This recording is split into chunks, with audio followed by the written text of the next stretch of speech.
Dan Hoard at Camp Higher Ground with Bearcats head coach Luke Fickell. Coach, I've noticed at the end of a lot of practices, you make a point of telling the players how much you appreciate what they're doing. I can honestly say I don't think I've ever heard a coach do that before. Why is that important to you? We're going to be hard on them, and we're going to push them. And we also, when it's all said and done, we want to make sure they understand that we do appreciate the effort that they give, the way they come out, whether we have to motivate them a little extra on some certain days. This is a blessing, this is a gift. And to be able to go out here and do this and have the right attitude. I wouldn't appreciate it if they didn't have the right attitude. And, some guys, again, others need motivated in different ways, but they all have got a great attitude about it, and we do appreciate that. You had a scrimmage on Saturday at Nippert Stadium. What were the biggest positives that came out of the scrimmage? I think big plays. I think that was one of the big things. Offensively, I think is huge.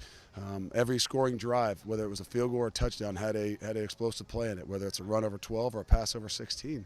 And, so those things create momentum and lead to, obviously, points. And then defensively, we made some big plays.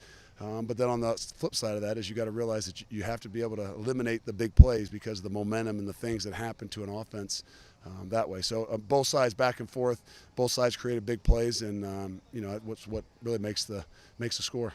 Kahlil Lewis had one of those plays on Saturday. He's made a lot of plays as a slot receiver in your training camp so far. Assess his role in this offense. He's got to be one of those guys for us. And really, when it comes down to it, it's crunch time. You got to know who the guys are you're going to go to. And, once we get a little bit closer to game time, the thing I'll be able to sit down with the offense and say, how do we make sure we're going to get the guys that we need to get touches? And, he's kind of proved himself to be one of those guys. And we got to make sure as we come out of a game that we've got plenty of ways that we can get the guys that can make the plays the ability to get their hands on the football.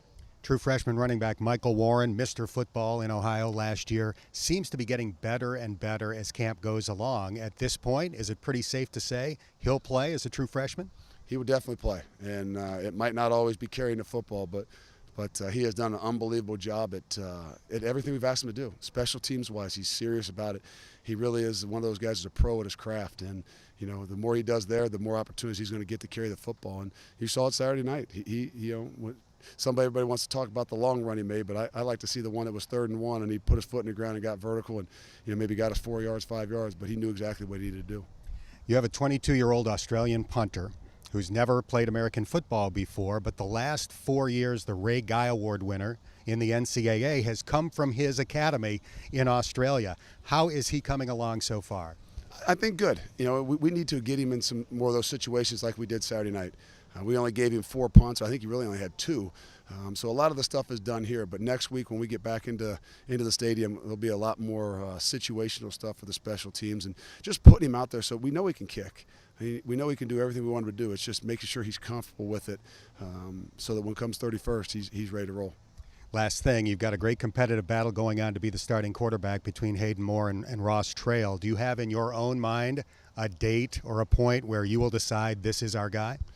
No, again, it's every night we kind of talk about it, and this is going to be a biggest week for us. Not just for them guys, but for us in general. Everybody talks about between the first and second football game is where you make your greatest growth, and I don't believe that. I think the greatest growth is made between week 1 of camp and week 2 of camp, and that's guys clearing themselves up to be starters, the guys that are going to take charge and lead. So to me, this is really crunch time.